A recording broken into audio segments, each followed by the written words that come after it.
It's another wonderful week for Zag Talk. I'm joined as always by Greg and Sella. This week's guest is Daniel Carr, founder and CEO of Wombi. But before that, hey gang. Hey, John. Hello. Summer's finally here in the Northern Hemisphere. Our season end approaches. How many do we have left? There might only be one left after this, so listeners, don't cry yet. But summer break nears. But before we get to that, still all work, no play, because Sella's on the scene in Berlin. What's up, Sella? Yes. I've just come back from Micromobility Europe as of half an hour ago. Just ran away from the arena. You scootered away, you didn't run away, please. Yeah, scooted away. But that was great. So that was going on for 2 days, yesterday and today. And yeah, it was good. I know that you guys have gone to the America one before. I've never been to that one. But this one was very operator focused. There was a big shared focus, more so than private. I think that's kind of the direction that things are going in for the conference. And it was just great to see so many new faces, so many old friends. We had on Monday our own event that we did with Urban Sharing, which was focused on the question of build versus buy. So should shared operators build everything in-house through vertically integrated models, or should they outsource and buy the best through specialist partners? So that was really interesting. And that conversation kind of carried on throughout the conference. But we had on that panel Forest, based in London, Cultra, and a company called Bauer Media Outdoor. Do you know them?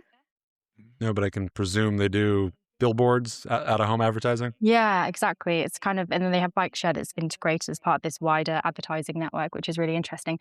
But it was a really good setup. We basically had some judges and an audience vote to kind of decide which is the strongest model, although no one can really be labeled under one model, but it was the hybrid model that won that vote, which is kind of selectively choosing what to outsource and what to build in-house, which is, I think, the predictable win. But it was really good. That's great. Forest obviously just raised some fresh funds a few weeks back. Yeah. So I'm sure they're in a ebullient mood. But also, I would think top of my mind if I was at a micromobility conference, Lime IPO, on the horizon. True. Were people chattering? Was there buzz? Was there gossip? Or was everyone just like respecting the quiet period? There was buzz, but it was unfulfilled buzz. I think everyone's being very quiet about it. We didn't get much extra information on stage. Everyone's saying, oh, it doesn't really change anything, like voicing, it doesn't really change anything for them. So it was definitely like, you couldn't ignore it, but didn't get much new information from it.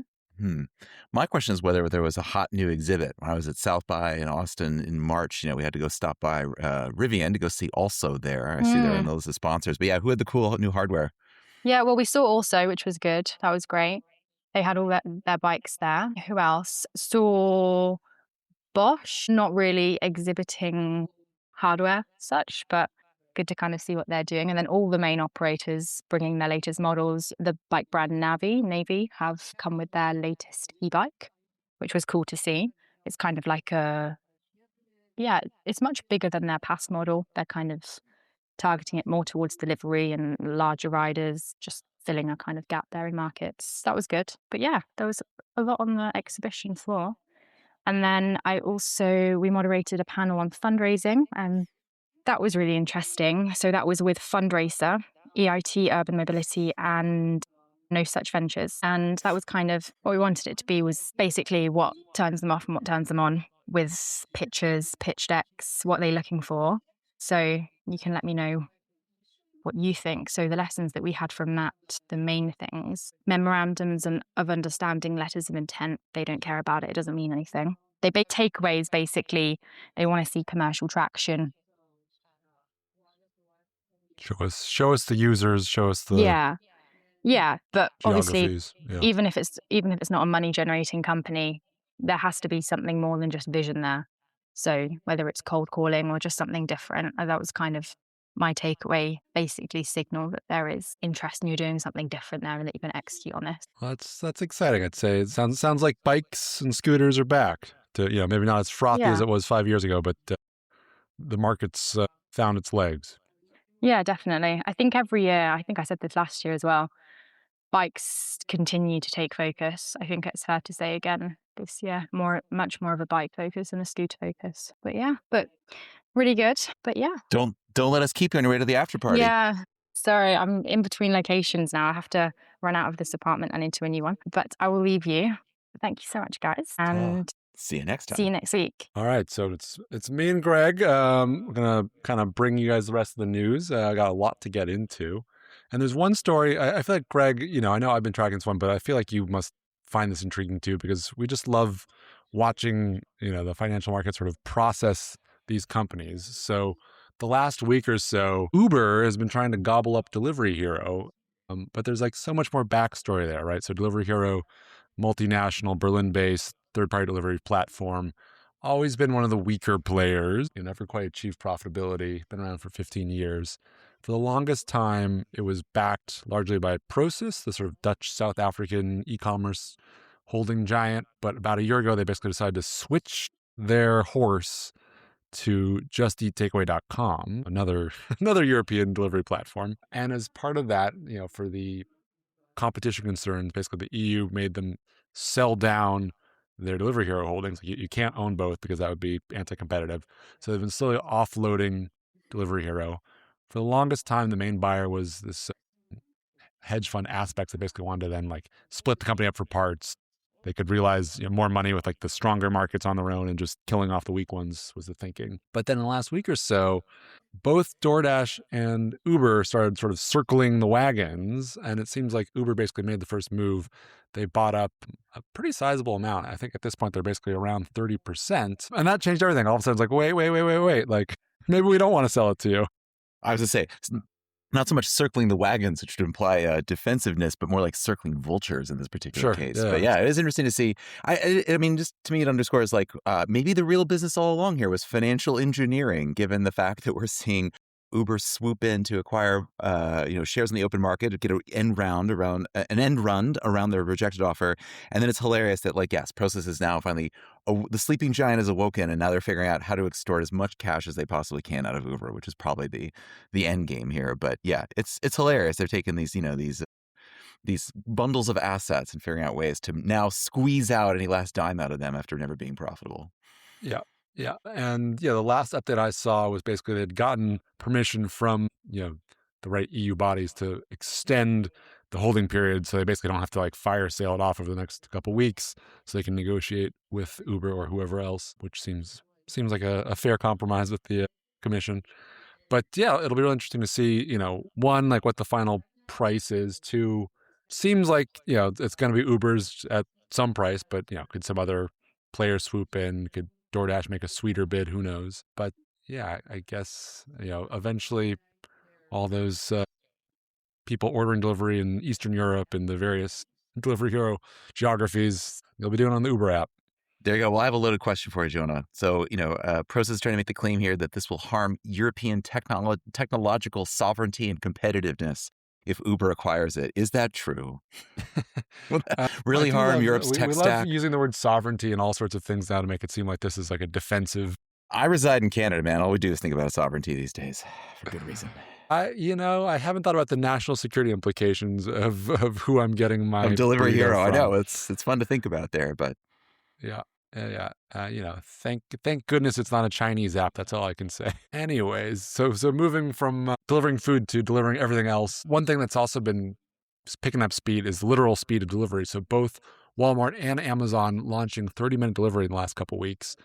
Amazon fired first. Basically, they'd been testing half-hour delivery in a couple markets, and they took it to basically half the country last month. And now Walmart's matched them, 33 U.S. markets, 19,000 zip codes, which is about half as many zip codes as there are. Half an hour or better. They both emphasize that it could be better. Amazon even has a little live countdown timer on the site that says, it's going to be 23 minutes. So yeah, I don't know. We've never gotten 15-minute delivery to work in the U.S. Labor costs are too high and we're too sprawling, but half hour seems to be the kind of fast enough sweet spot that we're honing in on.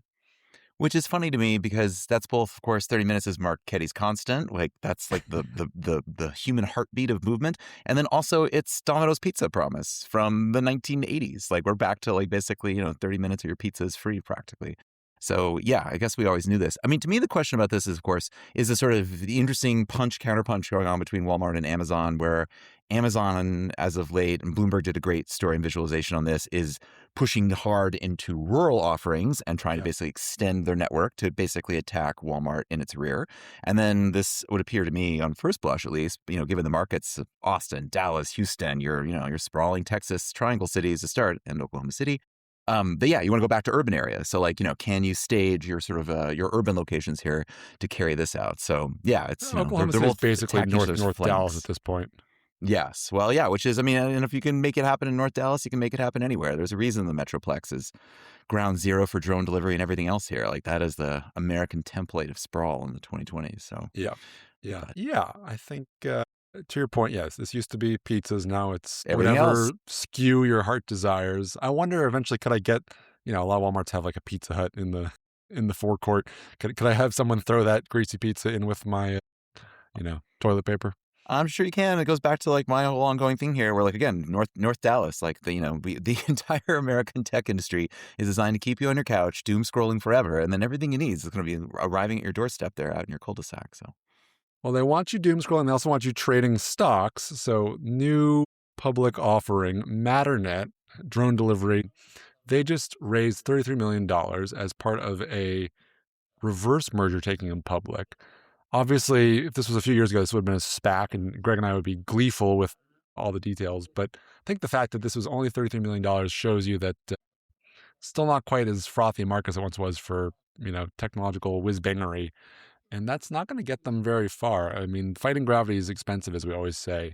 And I have to suspect, especially if you look at who took them public, E Holdings, Montrose Capital Partners, there's going to be a lot more dilution to come. Basically, they're gonna keep selling down stock as far as they can to keep this thing afloat.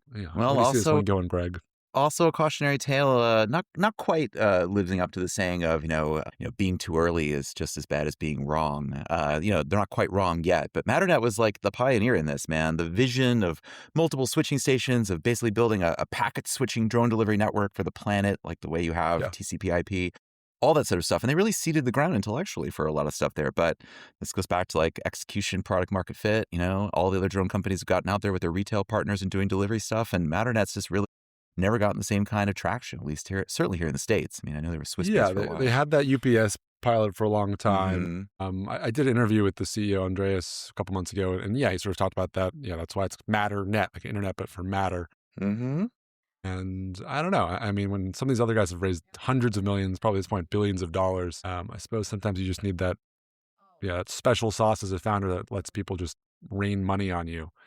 But well, that too, public, and Joe, I can see a business model where it's like we're just going to basically assist Walmart in parachuting packages into people's backyards in northern Texas, versus we're going to build a Matter-based internet. I don't know, 33 million. Let's see how far they get there. Maybe get a few routers That's going. Good for a couple routers. Yeah. Well, speaking of money, it's a little tangential, but we can't help ourselves. There's two IPOs just sort of looming over the market now. One's at least transportation related, sort of, right? Well, yeah. I mean, it's obviously referring to SpaceX and Anthropic. Anthropic says they've confidentially filed paperwork. We haven't seen that S1 yet. But yeah, SpaceX, it's got me alarmed there. Particularly what we're seeing now, or what they're requiring there from the S&P 500 and index funds here, that the idea that my retirement accounts are now Elon's exit liquidity is a bit of something to think about there. He just needs a little bit more help. He's such a solid guy. He's just found himself in a little pinch of trouble. Could you spare $1, brother? Bro, one more state pension fund, I'll get to Mars, I promise. But yeah, that's there. And then there's Anthropic, of course, which, just finished its massive fundraising haul. And I think, all the analysts pointing out here, the, Benedict Evans and Paul Kudrowski's of the world and weighing in on their newsletters.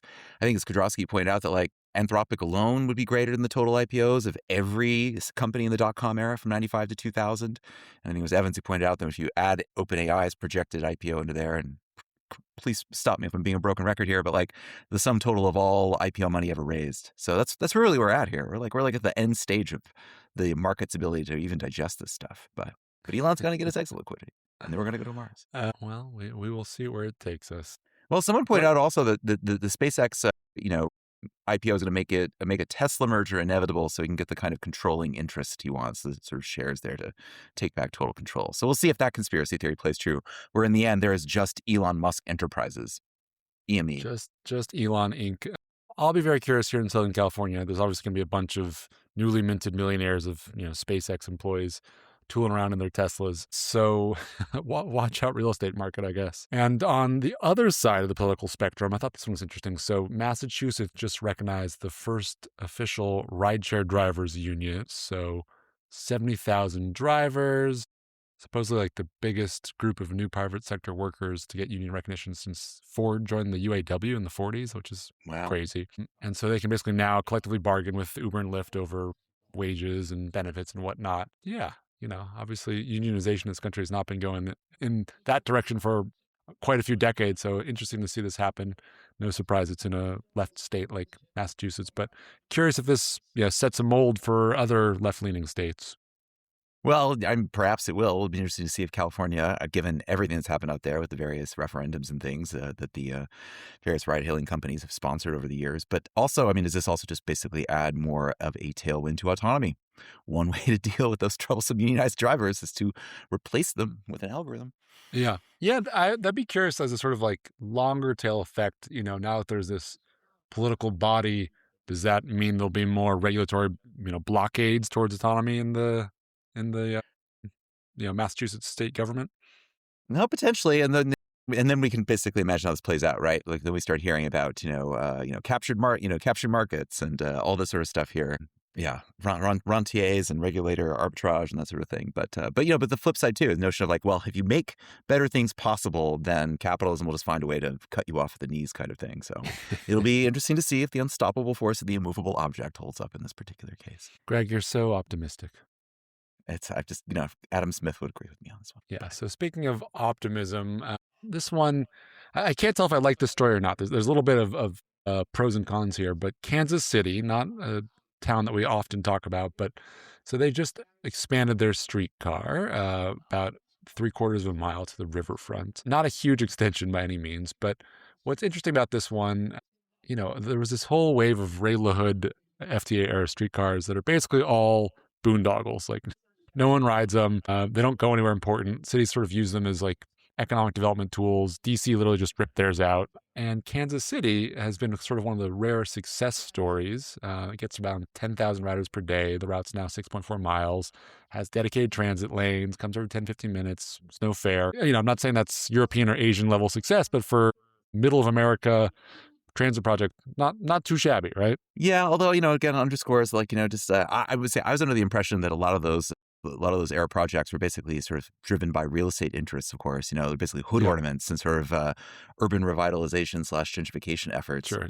And, yuppie downtown condo thing. Yeah, to me, the most cautionary tale of this sort of thing is always Detroit. Like, they put the in the core of Dan Gilbertville there in Woodward. They've got a streetcar which goes under the People Mover, the previous generation of transit to nowhere kind of thing. So yes, good for them for furthering expansion. But yeah, but if it means, and I think that's the sort of second half of this, they're also pondering further cuts to their bus routes once the World Cup rolls through. And I don't know. Is the less said about that, the better? It's like we can fund the shiny thing, but not the thing that the people actually need. So the local public transit authority is looking at cutting 1/4 of its bus routes and basically waiting until right after the World Cup.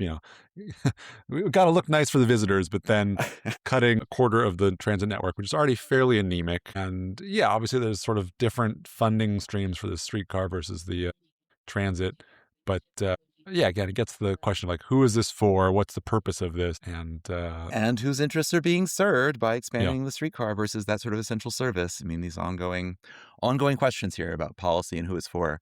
I just think it's funny, Jonah, that like, how are we going to solve the World Cup's massive transportation challenges? Well, no one's going to go. That seems to be how we're going to fix it there. I did just see that, going back to our earlier item about the $98, transit fare to the Meadowlands. Yeah, apparently only 6%. Which is now, that's discounted from where it was going to be. Yeah, from where it was going to be, only 6% of those tickets have pre-sold. So I don't know. Perhaps there'll be a groundswell once the matches start and everyone remembers how much they love this spectacle. But right now, it's quite a damp squib. T minus how many days? I've lost track myself. I know Finland, Norway is on the 25th there. Holland versus Mbappe. Listeners, chime in. Tell us when does the football start? I was going to say, where is Athena here to like lash into us for this? Yeah. Well, one thing that's happening before the World Cup, next week, I'm going to be in Detroit. Any Michigan-based listeners, come join us at the Urban Autonomy Summit. This particular edition focused really on owned or on demand. What's the kind of next wave of AVs going to look like? I think huge implications for not just the country as a whole in our cities, but Detroit in particular, auto manufacturing. If this is finally the moment where we start sharing vehicles versus everyone owning, 1.8 cars, that could be pretty impactful on manufacturing. But the jury's still out. Every time we make, some new form of cars, it seems to just mean people buying more cars. So I wouldn't bet out personally owned autonomy quite yet. I was to say, yeah, none of the projections about ride hailing really eating into personal car ownership came true. It just sort of like piled up, increasing vehicle miles traveled on top of that. And we'll be curious with autonomy. I know David Zipper was just writing about this, about the push to do privately owned AVs. And then my friend Julian Bleeker, foresight practitioner known for design fiction, just did a fun piece where he imagined basically, the equivalent of sort of informal AV taxis that people put out on GitHub, the software, figure out the hardware. And so, you basically have sort of stealth black cabs, or sort of the old school equivalent of informal transport out there running a parallel taxi network out there, like sort of sneaker dollar net kind of vans thing. running on GitHub. It's basically it's basically dollar vans on GitHub. It's a really good way of putting it. So, but yeah, I think we'll see some strange permutations versus just public or fleet or private or fleet. Well, the future is always going to be strange. Greg, meet you in Windsor, on the other side of the river. I don't know if I'll be there for that, but yeah, Joe. But if you're in the U.S. Conference of Mayors meeting in Long Beach this weekend, I will see you there. I'll be kicking off a session for Civic I/O, which is like sort of their urban tech. So perhaps I'll squeeze some of this in. Very cool. Listeners, let's tune in to hear from Dan and Greg. See you soon. And we're back. I'm joined today by my friend Dan Carr, founder and CEO of Wombi Bikes. Hey, Dan. Hey, Jonah. How are you? I'm great. So Dan and I have known each other for quite a few years now. Both, I'd say, friends with shared dorky interest in mobility, but also over at Mobility VC, we've been working together for some time now. And so, excited to both talk about, how bicycle companies can work with funds, but also get into the sort of, state of the market with you. So what's new, Dan? Thanks, Jonah. Good to be here. Well, what is new? Well, I think, working with Mobility VC over the last 6 months, we've been putting together some funding for the company and for funding our growth, both in Australia, in our Australian business, and also over here in the US. And I guess like most founders, it's nice to have a reasonably significant kind of capital raised behind us and putting that to work now, particularly over the US summer. So yeah, news is that it's just been bike month. We've been really busy and we've been deploying new fleet over here. So yeah, it's good times. That's good. That's great to be busy. Why don't we start with a little bit of a background story? As an entrepreneur, how did you get here? Were you just born thinking about bicycles, or was there a bit more of a winding journey? Well, close to born thinking about bicycles. I spent much of my youth on a bicycle. I grew up in very remote and rural part of Australia. And, my primary mode of transport from probably age 4 to age 18 would have been a bicycle. Beautiful. And so, I have a very fondness for riding bicycles, but I didn't really, think about that. And then I think once I moved to the city, my bicycle got stolen pretty quickly, actually. And I didn't. Happens to the best of us. Yeah. And I didn't ride a bike again, really, for either recreation or transport for many years. But I guess as part of the founding story for this company, about in my mid-30s, I really adopted what I learned eventually learned was the 20-minute city lifestyle. And I didn't know it was a thing. I didn't really know around the theory or the framework or the practice around it at the time. But I got really sick of car commuting. I had 2 young kids, and when I had my second child, I was realizing I had this kind of 45-minute to an hour and a half type commute from a nice beachside suburb to the city. And it was just killing me. And I proactively just went, even though we'd just renovated our house and had a young child, I was like, no, we're moving. And we moved back to the CBD area of Melbourne, Australia, where I was living at the time. And I had this rule, like it just wasn't going to could not take me more than 20 minutes to get home. That's where we were going to rent a house. And so anyway, I learned later on from my brother Benjamin, that's the whole thing. And I've learned more about it since it. And then, after moving back, and then I had another friend who was like, why are you walking everywhere and still driving your car? Why don't you get a bike? I was like, oh yeah, I like riding bikes. And so I got a bike and very quickly again got back to riding absolutely everywhere. Then my partner started riding everywhere, and then we started towing the kids around in a trailer, and we're just using bike as a form of transport. So that's the background of, bicycles for me. And then at that time, I started looking at transport through my role in banking. So I was running commercial lending and asset finance at one of Australia's kind of largest commercial banks, and got really interested in the transport portfolio. Sure. There was a lot of change happening in transport at the time, a lot of opportunity and risk in our portfolio because of that. And then I rang my brother Benjamin, my youngest brother, who happens to be a transport expert who'd been living in Europe for about a decade, working in public transit and vehicle and mobility consulting, asking him what was happening with electric trucks and buses and, autonomous vehicles. This is back 2018. And he got me really excited about micromobility, which had just happened to be at the same time. I'd had my recent personal awakening around, why it was better to be getting around a city on a bicycle. He'd been doing quite a bit of work in micromobility at the time. And we both got really excited about that space that exists between, the car and public transit and this, what we thought was a really exciting category of electric bicycles. Yeah. And so that, I suppose, led to the founding of Lug and Carry, which is the trade name you guys use in Australia. And obviously, we're talking broadly about electric bicycles, but it's not that you spun up necessarily a manufacturer or that you're white labeling someone else's bikes. Yeah. Talk about the model for a second, if you could. Yeah. So we do, we're a service innovation, and the founding insights for us were, Benjamin's a product designer, and a lot of people thought we were going to design and build an electric bicycle, but our founding insight. Yeah, right.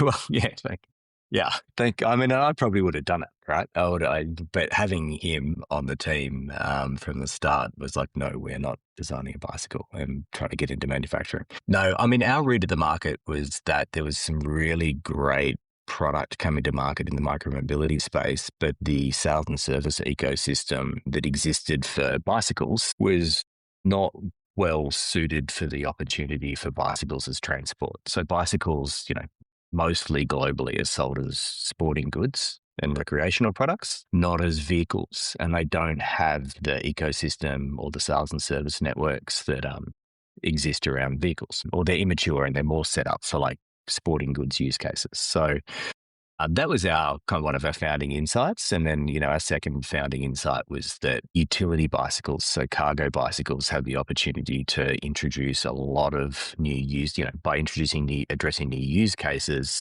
bring a lot more people into the market and make a bicycle, more useful on a day-to-day basis for many more trips. And that would displace car trips or public transit. So that was they're probably our two founding insights. Yeah, the cargo bike is a car replacer. And the fact that many a person that could sell you a acoustic bicycle will have almost contempt for the fact that you want an electric bike, because then that's not sporting. Yeah.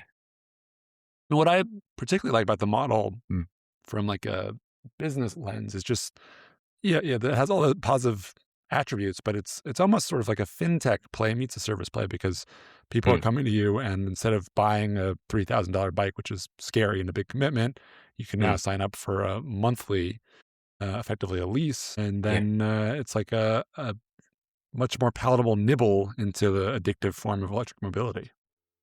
Yeah. So I think that's, so really great bicycles that are good for everyday transport in a really flexible and supportive ownership model with kind of embedded after sales service and support. They were they're the tenets of what we do. And there's what's made us successful, not just shipping a bike in a box and there you go. And, I think, we do it on a flexible month-to-month lease or a subscription, as you might call it. But it was really about providing that automotive level of financing, insurance, easy to pay for, easy to own, easy to service, good after sales service, but bringing that to this category. And then the flexible side of it was, that was based on the fact the consumer research we did showed that price of an e-bike was a very significant factor to adoption. So people love, if you show people a bicycle and say, could you ride a bicycle? And if it had an electric motor, would you like to ride it more? Most people are like, yes. But, Simple. Yeah. $3,000 is a big step. And so that ability to have that kind of safe space to try it, doing the work we needed to do from a product and a financing perspective to make that work, that's been the unlock for us. So yeah, it's worked quite well. Yeah. And so you sort of scaled that across Australia's cities, and then you thought, I've run out of Australia. Where do I go next? Yeah. And I feel like that's must have been when we sort of first met, because I feel like before you moved to the US, you were visiting very often, and this was, I don't know, 4 years ago or something, meeting with you, and you met with our managing partner at the fund, Sam. And I think it just kind of started as like a chit chat, like a, hey, should I take this crazy business to the US, right? Yeah. Yeah. So I think, the story about coming to the US has been interesting. So we launched, we received our first 100 vehicles into the fleet late January, early February 2020 in Melbourne, Australia. And then 4 weeks later, we were, in restricted trading conditions for like 2 to 3 years. And you had the boom and the, supply chain constraints and all the stuff during that time. But those first 100 vehicles in the fleet moved very, very, very quickly. And our supply chain partners were very quick to point out that, there's something in what you're doing and maybe it would make sense to do it in North America. And so it was actually really early on that, we started talking to our supply chain partners about that. But then we really just had to put it to bed. We needed to focus on making sure we had the product market fit and that we could scale operations and do all those things and do that, during what were reasonably, good consumer demand side of things, but difficult trading environment because of both, the retail side of things as well as the supply chain side. But we managed to scale it in Australia and do that quite well. And then I think it was, it was actually Oliver Bruce from the micromobility industries who at some point reached out and said, hey, I've been looking around. Your business is like quite material, globally. And have you thought about taking it to another country? And I'm like, yeah, we're kind of getting onto it. And it was quite interesting. That seemed to be that was the juncture when we both had the headspace as well as, I guess, a few little stimuli to take it, okay, let's have a look and let's look at North America properly and start picking some cities. We'd done a lot of pre-work on it, but we weren't like actively doing it. So yeah, I started to come over and learn the market, which would have been when I would have met, Sam and yourself. I guess the interesting things for us were we've been very mission driven from day one, that the opportunity was not to go into mature markets, but the opportunity was to build the market, particularly like, where we saw, it goes back to that founding insight that there's great product out there, but the level of adoption in places like, Australia at the time, the UK and the US was really low. Yep. Bosch had been building electric bike drivetrains for a decade. In 2019, like really significant, great quality product. Like the product maturity was really high, but the product adoption was really low. And so proving that we could make that happen in cities that weren't globally recognized as, cycling meccas was, sure. That was so the cool. This is basically about like not just selling more bikes to Portlanders, but proving that if you take this to a less, bike-pilled market, you can get people to adopt. So sort of a blue ocean strategy. Correct. That's it. Yeah, that's what we wanted to pursue the whole time. And so there's a lot of, and a lot of other outdoor recreation consumer goods companies will tell you there's great overlap between East Coast Australia and West Coast US in terms of consumer attitudes, brands, etc. So that was a logical place for us to start looking. Yeah. So you're following the Billabong model of the 90s, I suppose. Yeah, I guess a little bit, yeah. I hadn't really thought about Billabong, but yeah, you're right, yeah. And then, like just what we've seen in, say, Sydney, for example, right? Sydney was, people thought we were crazy going to Sydney. They're like, it works in Melbourne, and it's not going to work in Sydney, right? Because everyone, like every city is not bike friendly, right? Turns out, Sydney's been a runaway success for us. And then, turns out, LA's been pretty good as well. So it's just about, how you're deploying at that local and community level. There's many, many, many 3-mile trips that are actually quite pleasant and reasonable to do by bicycle. You've just got to take people on that journey. Yeah. And so then you launched here in Los Angeles, technically Culver City. What month was that? That was August 2023. Yeah, late August time 2023. I know, right? Yeah. Yeah, it really has. Yeah. Yeah, and then we're now in both Seattle and the Bay Area as well. Yep. All right, so Mm. slowly taking over the West Coast. And I should say, maybe I need to do a disclaimer. My wife is a happy Wombi customer, although she pays full price. We're not getting a special promotional rate here.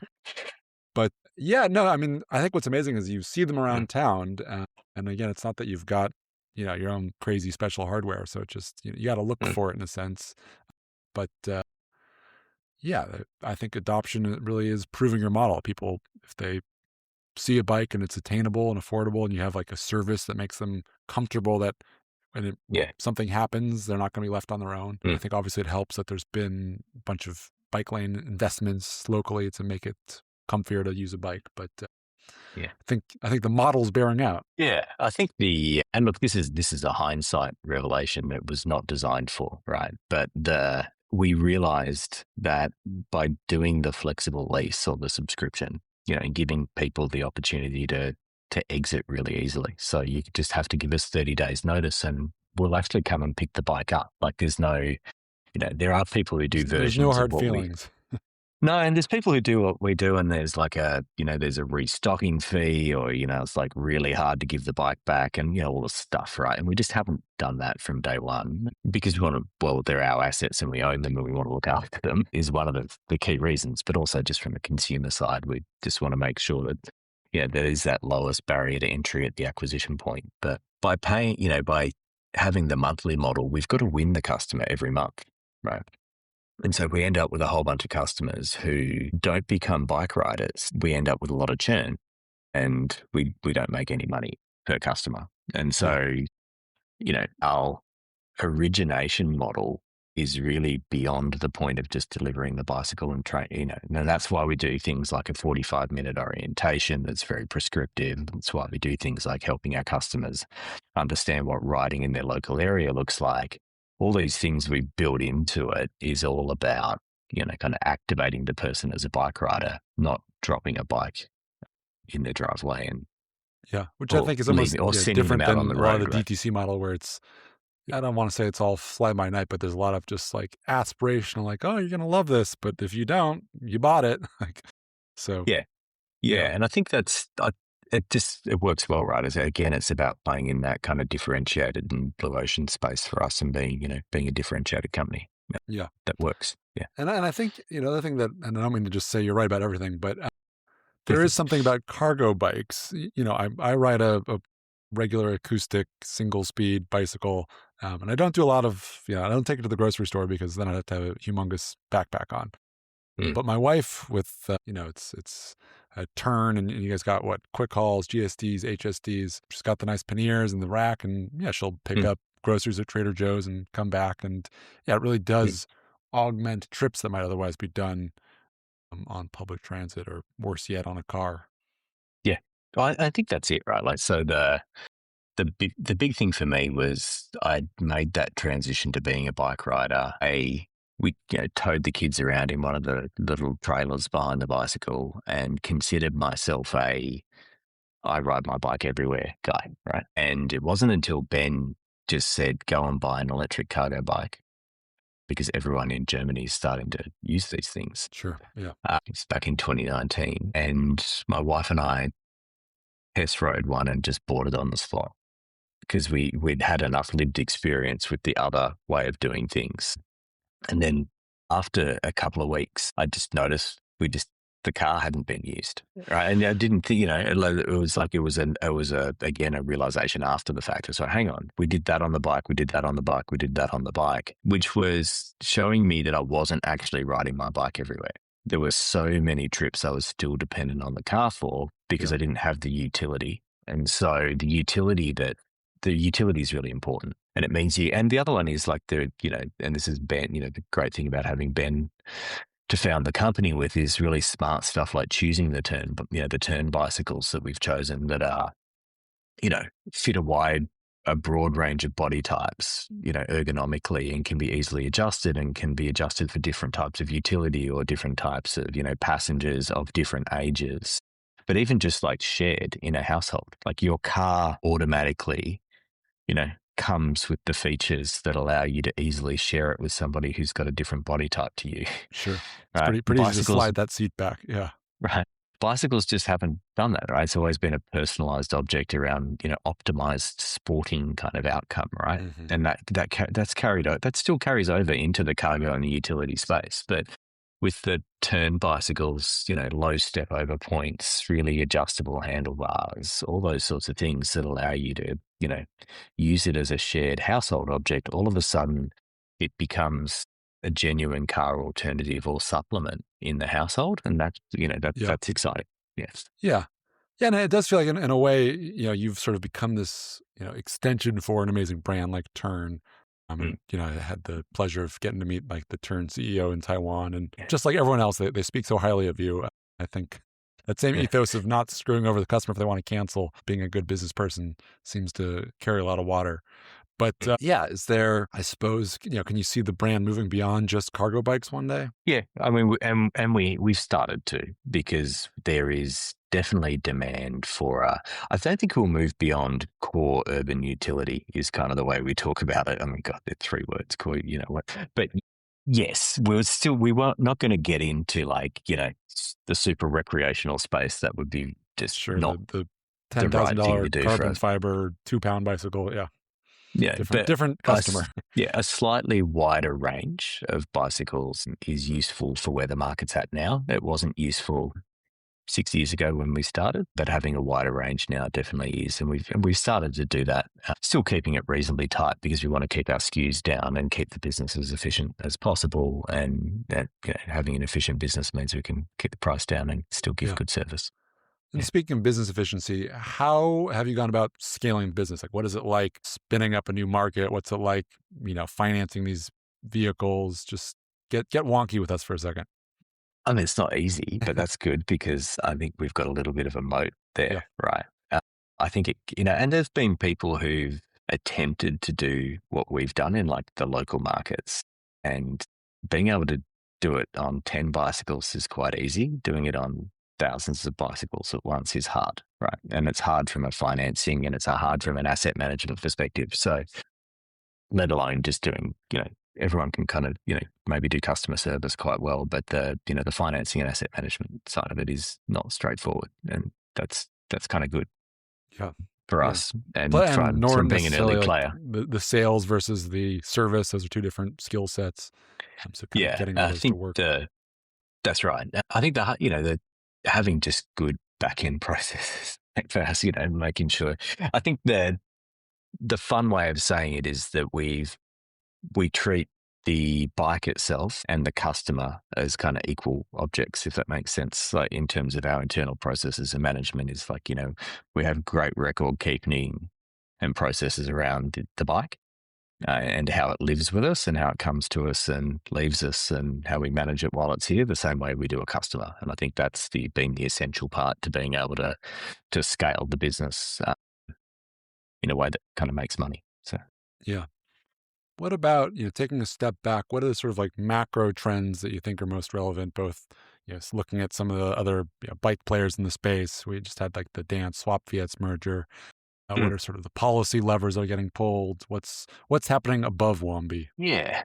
So I think, from my perspective, one of the most interesting things that's been going on, particularly over the last 12 months, is the heavy swing to the, legislative space and looking at the legislative environment, which we'll call them electric bicycles or light electric vehicles in general kind of operate in, right? And I think, I used to use this analogy, this story that, 5 or 6 years ago, the biggest retailer of, consumer electronic goods in Australia, like a Best Buy, used to have in the front of their store near my house, they used to have both, great ovens from good brands like Fisher and Paykel and, KitchenAid or whatever, right, over here. And they used to have electric scooters, right, which were illegal in the state at that time to ride on the road, right? And they used to have marketing materials that would show people commuting on them, right? And they were only available for off-road use, right? Sure.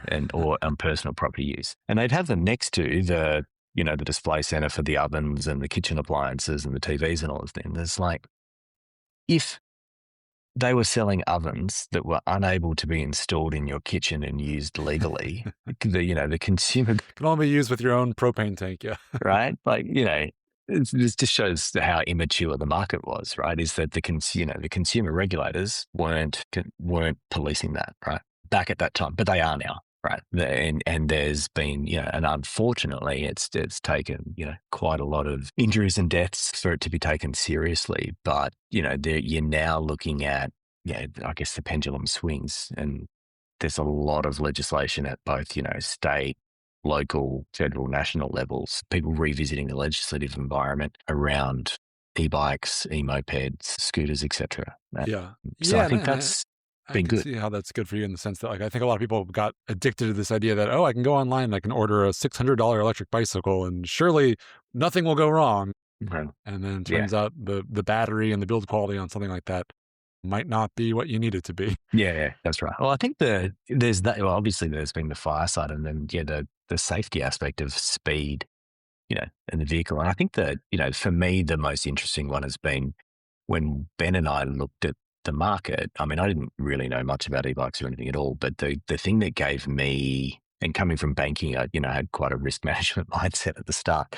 But the thing that gave me, I guess, confidence around the category is that the legislative environment in Australia at the time was following that of the European standard, which had kept, the pedal assist electric bicycle. It was as close to a bicycle as possible, right? Like it was a bicycle, which meant that like it could be legally deployed into the world like a bicycle because it did similar speeds to a bicycle. It could use, and it was not a road going vehicle. And it had most of the attributes of a bicycle, which meant, Yeah. for me, the legislative environment could remain relatively stable, right? It's when you started to see the industry, it is the industry pushing for, allowing really high speeds like mopeds and throttles. Sure. The Those sort of things are e-moto almost. Yeah. right. Those things are not attributes of a bicycle. And so it's not as straightforward to say we can just put these things into the world because, they're closer to a road going vehicle speeds and, higher speed things go on roads. And so I think that it's nice to see things coming back towards, the bicycle, if that makes sense, because, bicycles do exist in the world. They could exist better. And, in our built environment, bicycles can and have existed reasonably well and can be supported to exist better. And so it's easier to keep deploying the things the closest they are to the bicycle. Yeah. Yeah. Yeah. Well said. I think that's a good sort of spot to leave it. Dan, I know you and I could just chat Yeah. about bikes forever, but folks, thanks for tuning in.